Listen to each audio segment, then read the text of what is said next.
የእግዚአብሔርን ቃል ከአንድ ቦታ በማንበብ ለመጀመር ፈልጋለሁ ምስክርነቴን።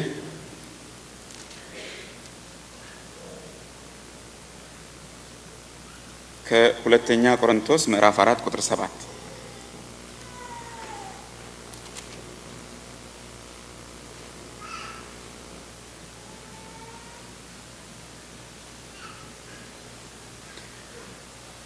ሁለተኛ ቆሮንቶስ ምዕራፍ 4 ቁጥር 7 እንዲህ ይላል፣ ነገር ግን የኃይሉ ታላቅነት ከእግዚአብሔር እንጂ ከኛ እንዳይሆን ይህ መዝገብ በሸክላ ዕቃ ውስጥ አለን።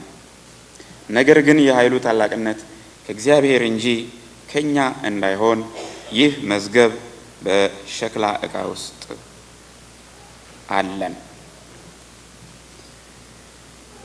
የሉቃስ ወንጌል ምዕራፍ 1 ቁጥር 49 ደግሞ እንመለከታለን። የሉቃስ ወንጌል ምዕራፍ 1 ቁጥር 49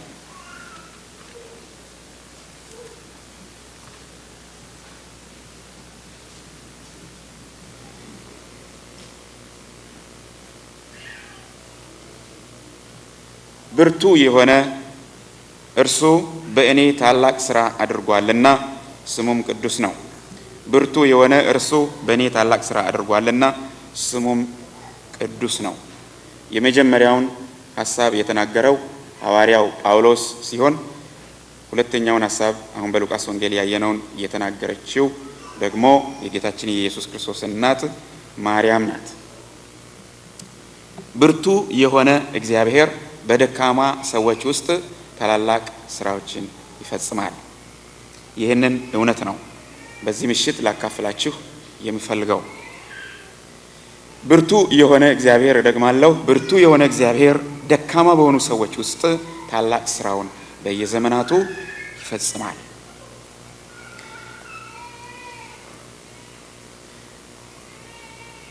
ስለ ምስክርነት በማስብበት ጊዜ በጣም ስለሚሰፋብኝ የግድ ከአንድ ቦታ ጀምሬ ማሳጠር እንዳለብኝ አስባለሁ።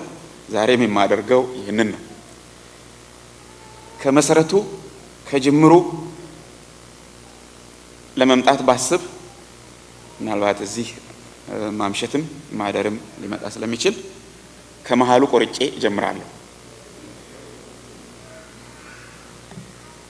ጌታችንን ኢየሱስ ክርስቶስን እንደግል አዳኜ አድርጌ የተቀበልኩበትን ትክክለኛ ጊዜ አላስታውስም።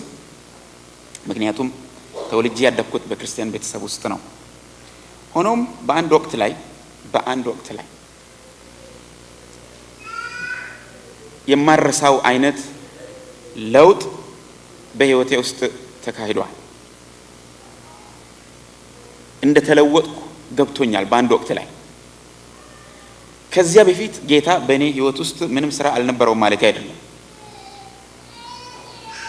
ትክክለኛዋን ቀንና ሰዓቲቱን እሱ ነው የሚያውቀው።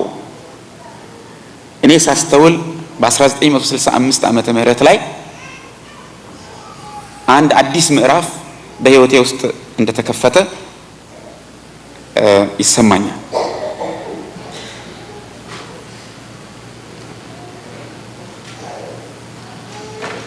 በዚህ ጊዜ በጣም ከተለወጡ ወንድሞችና እህቶች ጋራ ስለተገናኘው ሕይወታቸውን በጥንቃቄ እመለከት ስለነበረ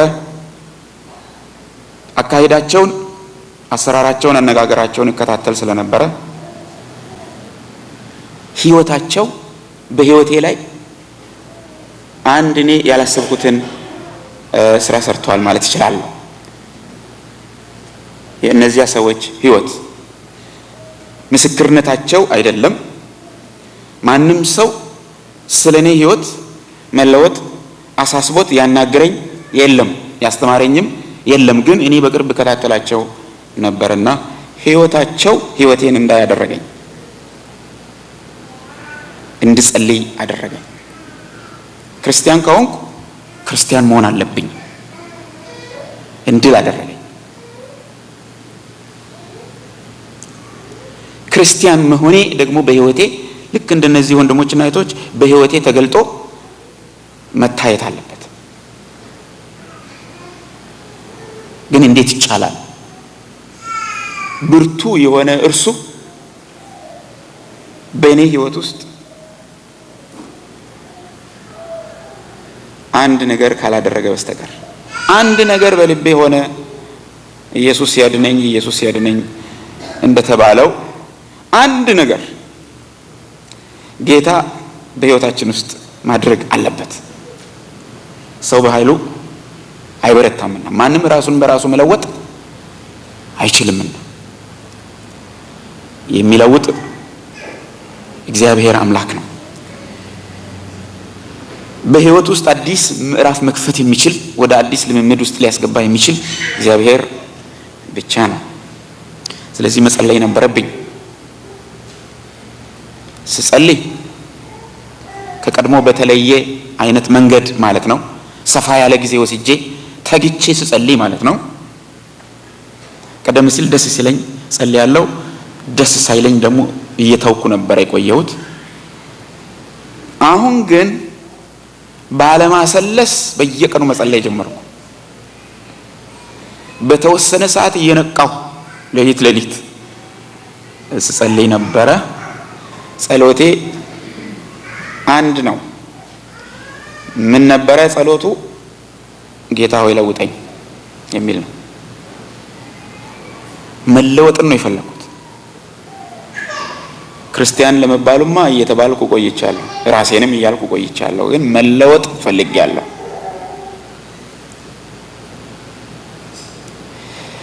ለውጠኝ እያልኩ ስጸልይ መቼ እንደተለወጥኩ እንዴት እንደተለወጥኩ ሳላውቅ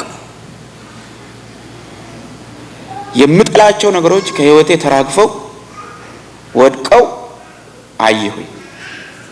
የእግዚአብሔር የአምላኬን ቃል ከፊት በበለጠ ጥማት ማንበብ ጀመርኩ። የእግዚአብሔር ቃል በጣም ጣመኝ። በዚያ ወቅት አንብቤ የማልጠግብ ሆንኩ። አነባለሁ፣ ይጥመኛል። ቃሉ በዚህ ሁሉ ጊዜ ውስጥ ወደ ህይወቴ ይገባ ነበር። የእግዚአብሔር የአምላካችን ቃል ደግሞ ከገባ ይሰራል። የእግዚአብሔር የአምላካችን ቃል ነው ደግሞ ህይወታችንን ሰርቶ የሚለውጥ። ይሄንን አየሁ ቀስ በቀስ። አሁንም በየትኛው ቀን እንደተለወጥኩ ሳላውቅ መለወጤን እያወቅኩ መጣሁ። ተለውጬ ጨርሻለሁ ማለቴ ሳይሆን መለወጤን በጉልህ ማየት ጀመርኩ። መለወጣችን የኔም እናንተም ከክብር ወደ ክብር መለወጣችን የሚቀጥል ነው። እግዚአብሔር የተመሰገነ ይሁን። በዚያ መለወጤን በጉልህ መገንዘብ በጀመርኩባቸው ወራት ውስጥ ከዘመርኳቸው መዝሙሮች አንዱን በዘምር ጥሩ መሰለኝ።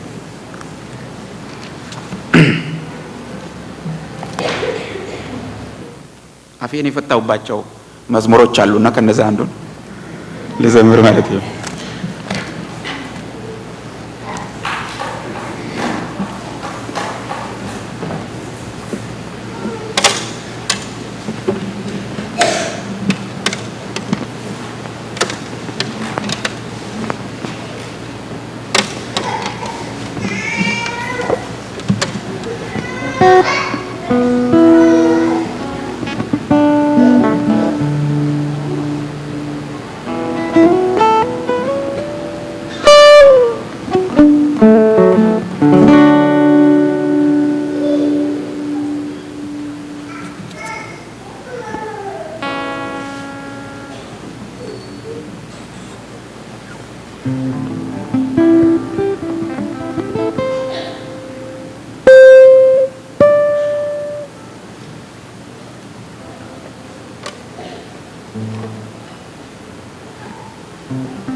መጨረሻ የለም። በሞት ጥላ ውስጥ እያለሁ በድቅድቅ ጨለማ ኢየሱስ ብርሃኔ መጥቶ አዳነኝ መድኃኒ ነውና ለፍርድ የተመደብኩ በሲኦል የታጨው የቁጣ ልጅ ስሆን ከፍጥረቴ ቅጣቴን ወሰደ ያረዴቴ ለፍርድ የተመደብኩ በሲኦል የታጨው የቁጣ ልጅ ስሆን ከፍጥረቴ ቅጣቴን ወሰደ ያረዴቴ።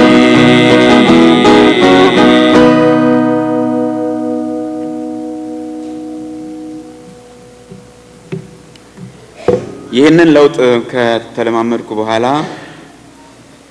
በመቀጠል አንድ አይኑን እያፈጠጠ የሚመጣ ችግር ነበረ። ያም ችግር ሁላችሁም የምታውቁት እግዚአብሔር የለም የሚል ፍልስፍና በምድራችን መግባቱ ነበረ። እግዚአብሔር የለም የሚል ነገር መስማት ጀመርኩ። ይባላል ሲባል እነማን ናቸው የሚሉት ብዬ ስጠይቅ ኮሙኒስቶች የሚባሉ አሉ፣ በሶቪየት ህብረትና በቻይና የሚኖሩ እነሱ ወደ ኢትዮጵያ ውስጥ ሀሳባቸውን እየከተቱ ነው፣ እግዚአብሔር የለም የሚል ነገር ሰማሁ። እነስ ክርስቲያኖች መኖር የለባቸውም፣ በዓለም ላይ መኖር ያለባቸው ኮሙኒስቶች ብቻ ናቸው፣ ዓለም የኮሙኒስቶች ትሆናለች ነው የሚሉት፣ የክርስቲያኖች ሳይሆን የኮሙኒስቶች ትሆናለች ይላሉ የሚልም ነገር አብሬ ሰማሁ። እና እንዴት ይሻላል እንደዚህ? ታዲያ በአገራቸው ክርስቲያኖች እንዴት ሆኑ? ብዙዎቹ ታሰሩ፣ እየተገደሉም አሉ፣ ብዙ ቤተክርስቲያኖች ተዘግተዋል በአገራቸው የሚልም ወሬ ሰማሁ። እና ኢትዮጵያ እየገቡ ናቸው። በተለይ የተማረው ክፍል በዚህ ፍልስፍና በጣም ተይዟል። አገሪቱን በዚህ ነገር ለመገለባበጥ ይሄ ትውልድ እግዚአብሔር የለም በሚለው ፍልስፍና ተሞልቶ ተነስቷል የሚል ነገር ነው የምሰማው። እንዴት ይሻላል ታዲያ?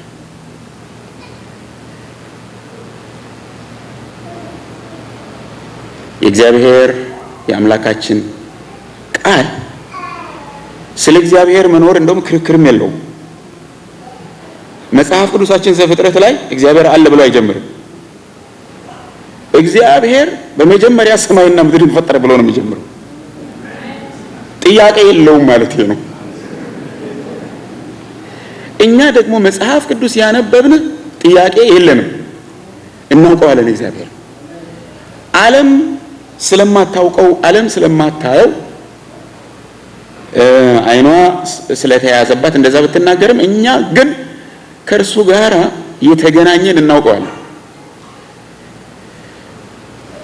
እርሱ ነክቶ የለወጠን ህልውናውን የተለማመድን እናውቀዋለን።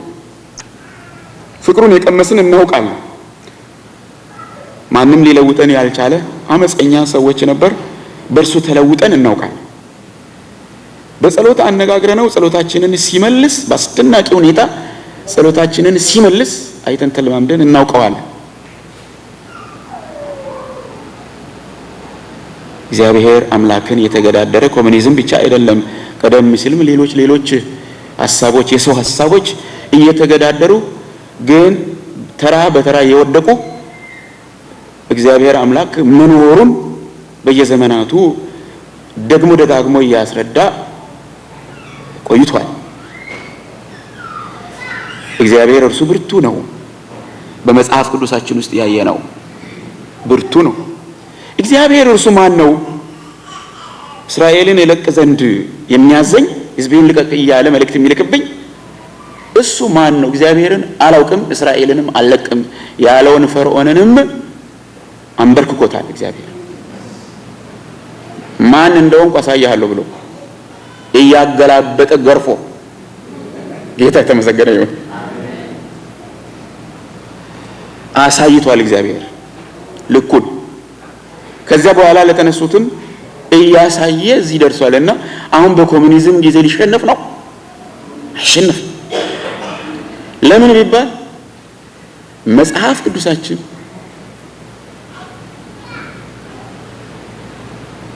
እግዚአብሔር ኃያል በሰልፍም ደግሞ ኃያል ነው ይላል።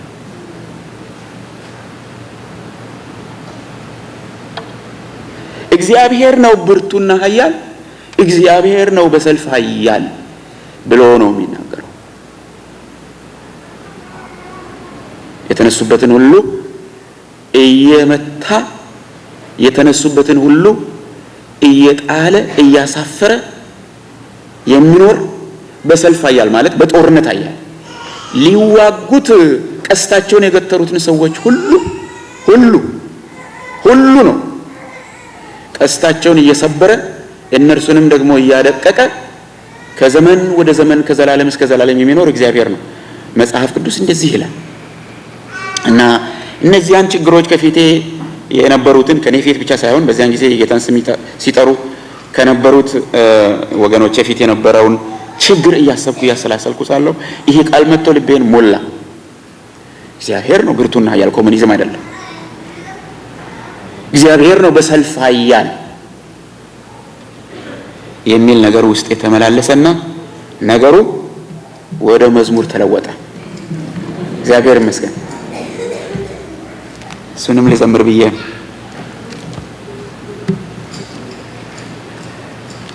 ወሬ ሰምቼ ነው የዘመርኩት እንጂ ገና ምንም አላረገኝም ነበር በዛን ጊዜ።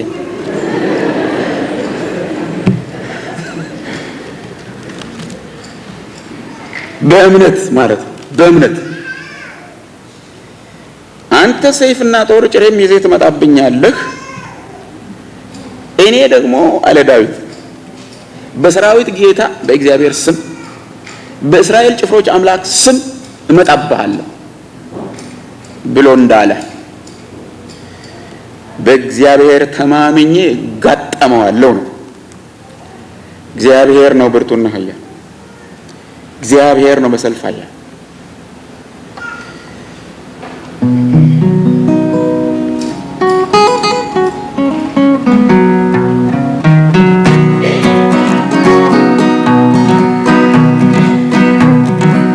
እግዚአብሔር ኃያል በሰልፍም ደግሞ ኃያል ከቶ እስከ ዛሬ ለማን ትርቶ ያውቃል? እግዚአብሔር ኃያል በሰልፍም ደግሞ ኃያል ከቶ እስከ ዛሬ ለማን ትርቶ ያውቃል? ሕዝቡን ከልሎ የሚዋጋ ለጠላት ዛቻ የማይሰጋ ብድራትን መላሽ የኛ አምላክ ይርታ እንጂ ምርታትን አያው ይርታ እንጂ ምርታትን አያው። እግዚአብሔር ኃያል በሰልፍም ደግሞ ኃያል ከቶ እስከ ዛሬ ለማን ትርቶ ያውቃል? እግዚአብሔር ኃያል በሰልፍም ደግሞ ኃያል ከቶ እስከ ዛሬ ለማን ትርቶ ያውቃል? የእምነቱ ባለድል ሳይጸጸት ጌታውን አምኖ ሳያፍርበት ለተስፋው ልብሱ ሰንሰለት ሕይወቱን ሰጥቷል ሳይሰስት ሕይወቱን ሰጥቷል ሳይሰስት።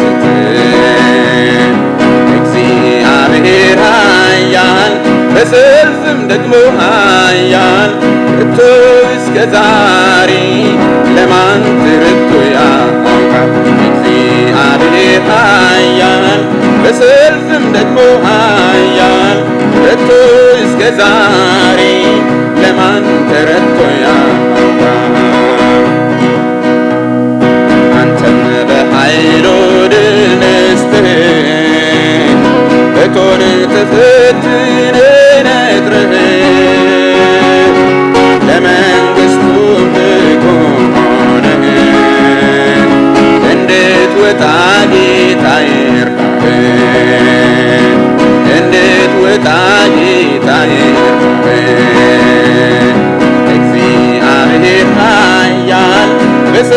በሰልፍም ደግሞ ኃያል ከቶ እስከ ዛሬ ለማን ተረድቶ ያውቃል? እግዚአብሔር ኃያል በሰልፍም ደግሞ ኃያል ከቶ እስከ ዛሬ ለማን ተረድቶ ያውቃል? ያን ጊዜ ተዋግቶ የረታ የጠላቱን ጅማት የፈታ በጽኑ አምታት የሚመታ ሁሉን የሚችል የድል ጌታ ሁሉን የሚችል የድል ጌታ እግዚአብሔር ኃያል በሰልፍም ደግሞ ኃያል ከቶ እስከ ዛሬ ለማን ተረድቶ ያውቃል? እግዚአብሔር ኃያል በሰልፍም ደግሞ ኃያል ከቶ እስከ ዛሬ ለማን ተረድቶ ያውቃል?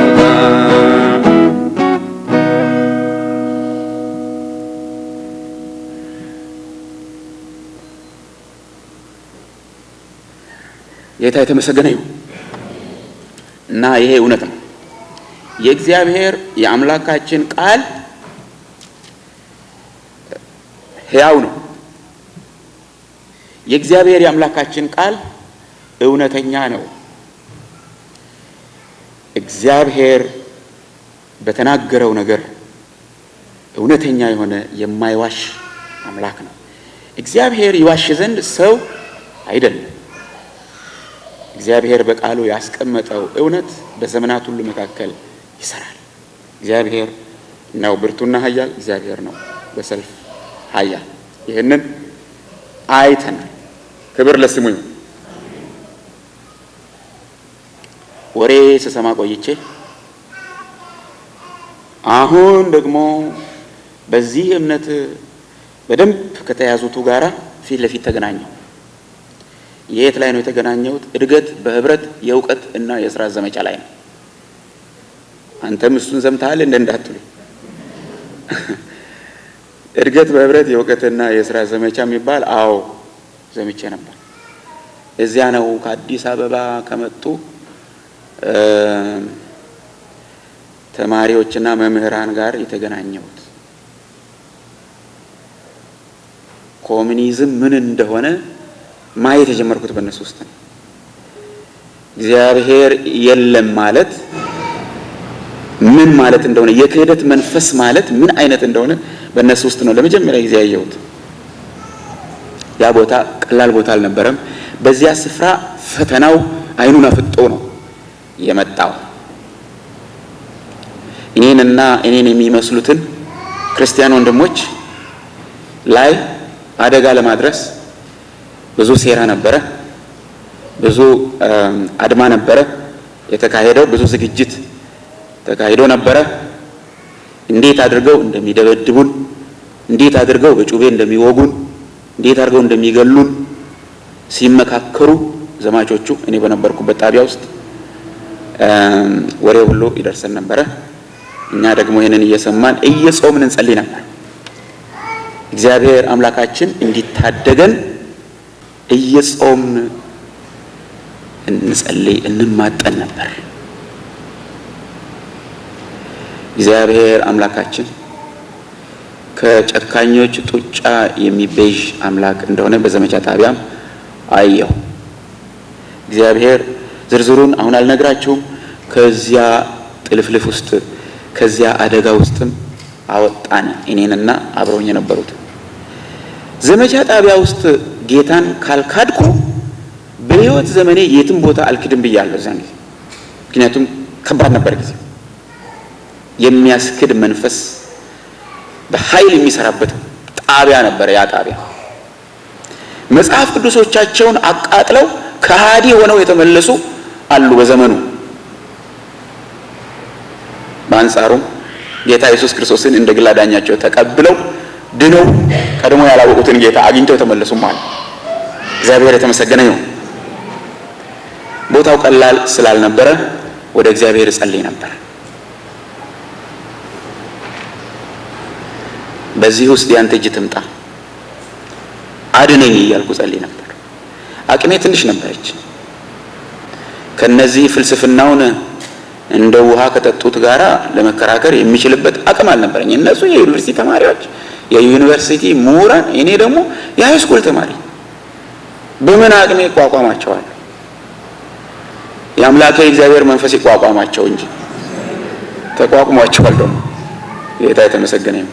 በኋላ አንድ ነገር ሰማሁ። ከነዚያ ከሚጠሉ እኛን ለማጥፋት ከሚያሴሩት አንዱ ለጓደኞቹ ተናገረ የተባለው ነገር ሰማሁ። ይሄ ልጅ ምን እንዳለው አላውቅም ብሏል። ምን እንዳለው አላውቅም፣ ሳየው ፊቱ ያስፈራኛል ብሏል። ጌታ ነው ያለኝ፣ ኢየሱስ ነው ያለው፣ ኢየሱስ ነው። ለካስ ይፈራኝ ኖሯል። እኔን ትንሹን የሃይስኩል ተማሪ ሲፈራኝ ጌታ የተመሰገነ ይሁን። የጌታ የአምላካችን ማስፈራት በእኛ ፊት ላይ ይሆናል። ጌታ ይመስገን። ከጠላቶቻችን ይልቅ አስፈሪዎች እንድንሆን ያደርገናል። ሚስጥሩ እዚህ ጋር ነው ያለው። እግዚአብሔር ከኛ ጋር ሲሆን፣ በዚያ ጊዜ ደግሞ ከዘመርኳቸው መዝሙሮች አንዱን ልዘምር ብዬ ነው። ይሁን አይደለም?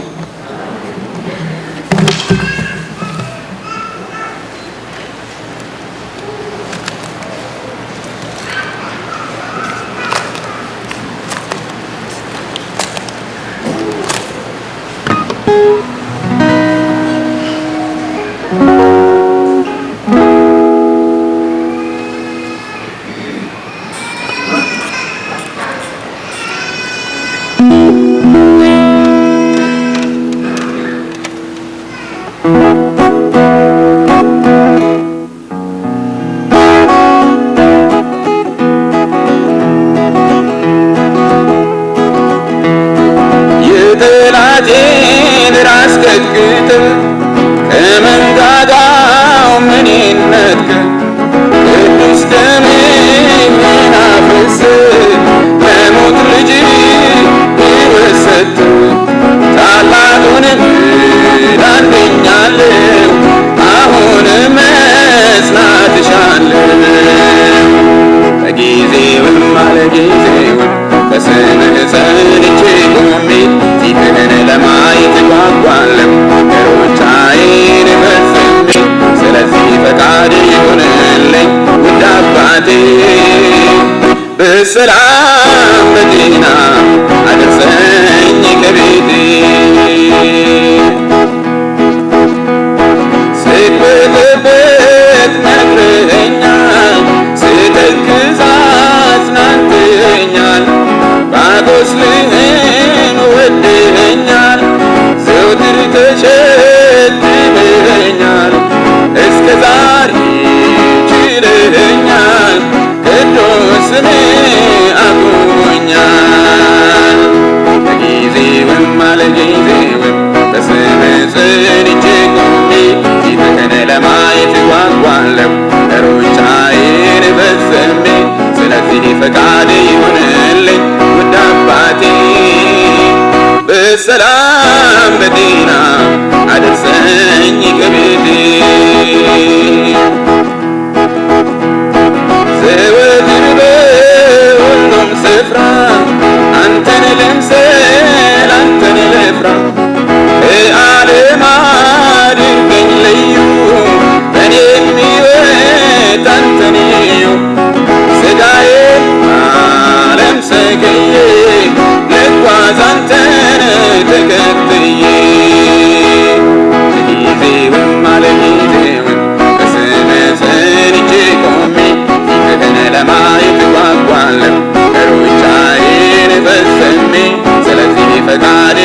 በሰላም በጤና አደረሰኝ ከቤቴ።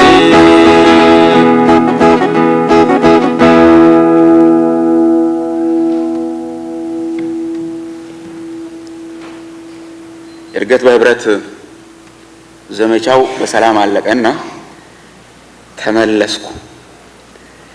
በዚያ ስፍራ ከመመለሴ በፊት እግዚአብሔር ሲያዘጋጀኝ እንደነበረ ደግሞ ተገነዘብኩ። ያጸልየኝ ነበር እግዚአብሔር። በዚያ ቦታ ጫካ የገባው ጸልይ ነበር። ጸሎት ቤት የለም፣ የሚመች ጸሎት ቤት የለም። ጥሻ ውስጥ እየገቡ መጸለይ ነው። አንዳንዴም መጸለያ ሲቸግር የማይጸለይበትም ቦታ ገብቶ መጸለይ አለ። እዚህ አገር የእረፍት ክፍል የሚባለው አለ አይደለ? እንደዛ አይነት ቦታ ሁሉ መጸለይ ነበር ሲቸግር። ጌታ ጸሎትን በዛም ይሰማል። ስሙ ይባረክ። የእግዚአብሔርን ቃል ደግሞ በዚያ ቦታ አነብ ነበር። እግዚአብሔር በውስጥ የሚጨምራቸው ነገሮች ለነገ የሚሆኑ ስንቆች ነበሩ። ከተመለስኩ በኋላ ነው የተገነዘብኩት። አገልግሎት ጀመርኩ። አገልግሎት እየሰፋ መጣ። በ1969 ዓመተ ምህረት በተለይ በይርጋለም ቤተክርስቲያን ውስጥ ዲቁና ተመረጥኩ። የሁለተኛ ደረጃ ክርስቲያን ተማሪዎች የህብረት አስተባባሪ ካልሆንክ ተባልኩ። ሰብካለው፣ መዘምራንን አስተባብራለሁ። እኔም አልፎ አልፎ በግል ዘምራለሁ። እዚያ ከተማ ውስጥ አገለግላለሁ። አንዳንዴም መጠራትም ጀመርኩ። እንደዚህ አይነት ነገሮች በ69 ነው የጀመሩት። እግዚአብሔር ለዚህ አገልግሎት ቀደም ሲል በዘመቻ ጣቢያ ሲያዘጋጅኝ እንደነበረ አየሁ። ዘመቻ ጣቢያ ለኔ የማሰልጠኛ ጣቢያ ነው የሆነልኝ። ጌታ የተመሰገነ ይሁን። እግዚአብሔር የሚሰራው ነገር አይታወቅም። ሰው ሌላ ነገር ያስባል፣ እግዚአብሔር የራሱን ስራ ይሰራል። እየቆየን ስንሄድ ነው የምናስተውለው። ይሄንን አየሁ። አገልግሎቱም ሰፋ፣ ተቃውሞም እየጠነከረ መጣ። ማስፈራሪያው የፖለቲካ ድርጅቶች በየአቅጣጫው በየዘርፉ እየተቋቋሙ ከተማይቱን ያዟት። ቀበሌው ምኑ ሚሊሻው በየአቅጣጫው ተደራጅቶ አይኑን እያፈጠጠ መጣ። ቀናቸውን ጠብቁ፣ ከ3 ወር በኋላ እናጸዳቸዋለን ማለት ጀመሩ። አንዳንድ የፖለቲካ ድርጅቶች ከ3 ወር በኋላ ፕሮግራም ይዘንላቸዋል አሉ። ጌታ የተመሰገነ ይሁን። ፕሮግራማቸውን እያፈረሰ 3 ወሩ ሳይደርስ ለነሱ ሌላ ስራ እየሰጠ አሁንም ቀና ሲሉ ሌላ ስራ እየሰጠ እኛን ግን አኖረን። ጌታ የተባረከ ይሁን።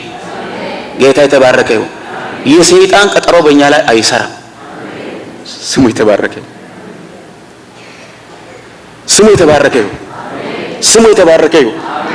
አልሰራም፣ አንድም አልሰራም።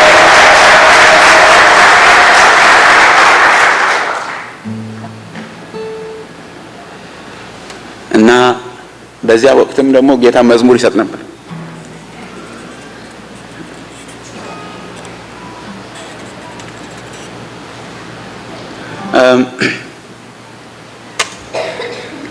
እኔ ወደዚህ ስመጣ መቼም አሁን ብናገር ምንም አይደለም ብዬ አስባለሁ። ልናገር ወደዚህ ስመጣ ትንሽ እንደ መሰናክል አይነት ነገር አጋጥሞኝ ነበረ ኢትዮጵያ ውስጥ። እኔ ከሐዋሳ ተነስቼ ነው የምመጣው።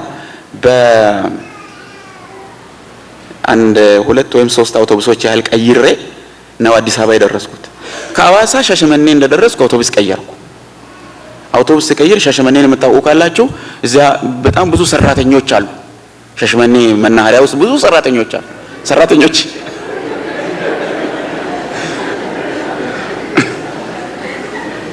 መንግስት ያሰማራቸው ራሳቸውን ያሰማሩ ብዙ አሉ። ዕቃ እናወርዳለን እናወጣለን የሚሉ፣ መኪና ማስገባትና ማስወጣት እንረዳለን የሚሉ አሉ። ግፊያ አለ እና በዚያ ግፊያ ውስጥ አንድ ነገር ሆነ።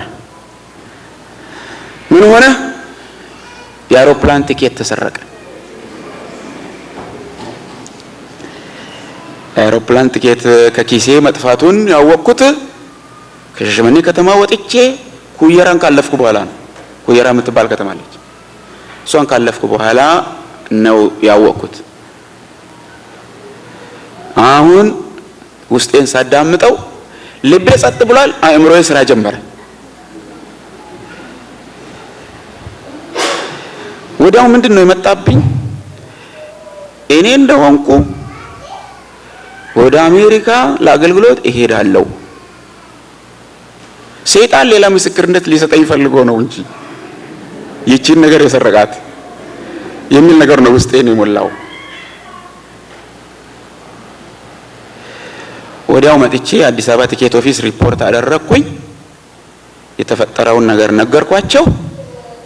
ዋስ ብቻ አምጣ ሌላ ሰርተን እንሰጣለን አሉኝ። ዋስ ወሰድኩ፣ ሌላ ቲኬት ሰርተው ሰጡኝ፣ መጣሁ።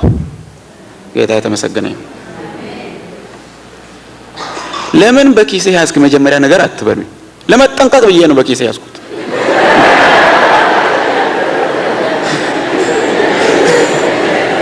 በሌላ እቃ ውስጥ ባደርግ ይጠፋ ይሆናል ብዬ ነው።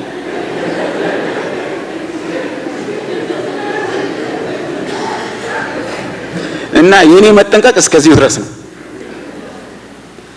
በዚህ ውስጥ የእግዚአብሔርን ሁሉን ቻይነት አየሁ።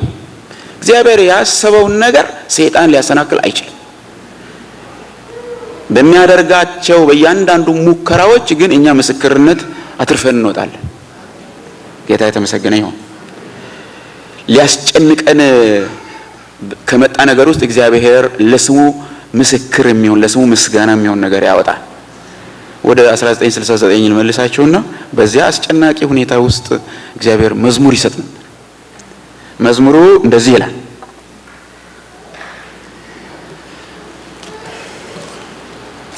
የምታውቁ አብራችሁ እንድታንጎራጉሩ ፈቅዳለሁ።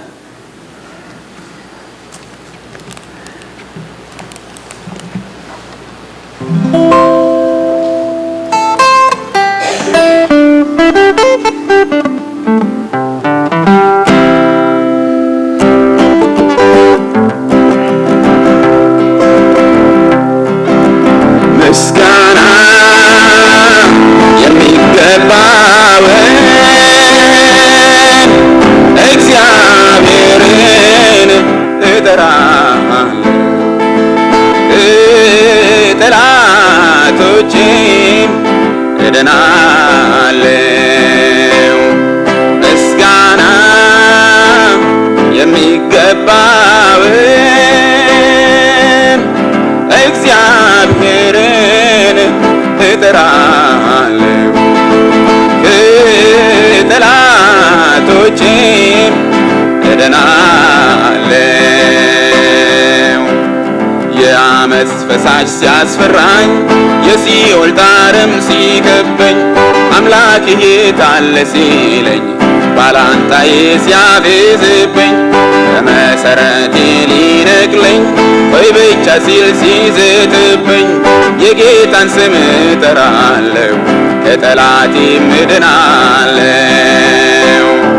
ምስጋና የሚገባውን እግዚአብሔርን እጠራለሁ፣ ጠላቶቼም እድናለሁ። የጌታ ኢየሱስ ስም ለኔ የጸና ግንብ ነውና እስከ ዛሬም እርሱን ጠርቶት ማንም አላፍርምና በኪሩቤል የሚኖረው ሙሉ ተስፋ ስለሰጠኝ ታመኝ ስሙን እጠራለሁ፣ ከጠላቴም እድናለሁ። ምስጋና የሚገባውን እግዚአብሔርን እጠራለሁ፣ ከጠላቶቼም እድናለሁ። በጨነቀኝ ጊዜ እግዚአብሔርን ጠራሁት፣ እያልኩኝ በእንባ የሆዴን ብሶት ነገርኳት። ከዚያም በበቀል ወረደ ከሰማይ አንጎደጎደ።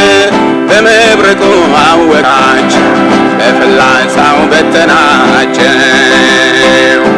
ምስጋና የሚገባውን እግዚአብሔርን እጠራለሁ። ከጠላቶቼም እድናለሁ።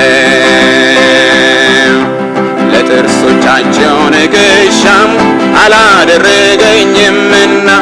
ከተዘረጋብኝ ወጥመድ ሁሌ አድኖኛልና። ባርነቴን ከሚገማም ከሰይጣን ጋርዶኛልና። ስሙ ይክበር ሃሌሉያ እያልኩኝ ልኖር በእርሱ ጉያ። ምስጋና የሚገባውን እግዚአብሔርን እጠራለሁ። ከጠላቶቼም እድናለሁ። ምስጋና የሚገባውን እግዚአብሔርን እጠራለሁ። ከጠላቶቼም እድናለሁ።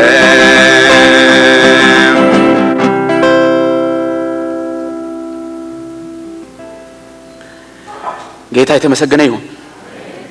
ማዳኑን ብዙ ጊዜ አይቻለሁ።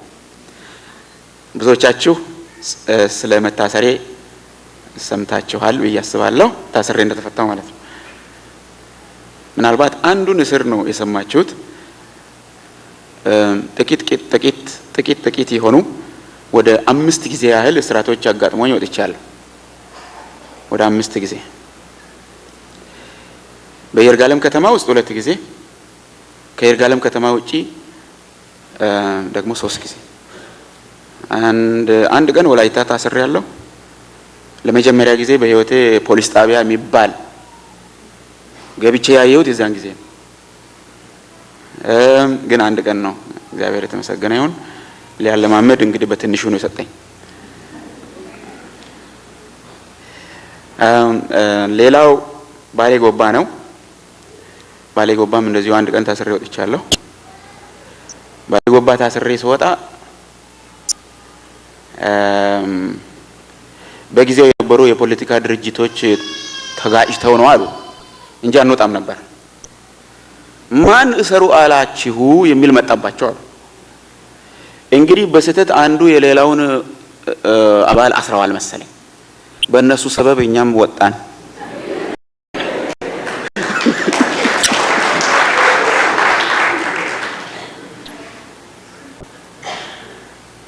በዚያ እንደዚሁ የባሌ ክፍለ ሀገር በጣም ጠንካራ ክፍለ ሀገር እንደሆነ ታውቃላችሁ። ለጠንካራ ግዛት ደግሞ እግዚአብሔር ጠንካራ አገልጋዮች ይመድባል መሰለኝ። እንደዚሁ እግዚአብሔር በዚያ ምድር ደግሞ ዋጋ እንዲከፍሉ የላካቸው ወገኖች ነበሩ። እነሱም ታስረው ነበረ። እነሱን ለመጠየቅ በሄድኩበት እኔም ትንሽ ቀምሼ ወጣሁ። ምናልባት እነ ፓስተር ጻድቁ የሚባሉ ሰዎችን ታውቁ እንደሆነ እነ ፓስተር ባደግ አብረው ታስረው ነው የወጡት። በዚያ ክፍለ ሀገር አሊ ሙሳ በሚባል ሰው እጅ ተደብድበው እግዚአብሔር ነው የታደጋቸው።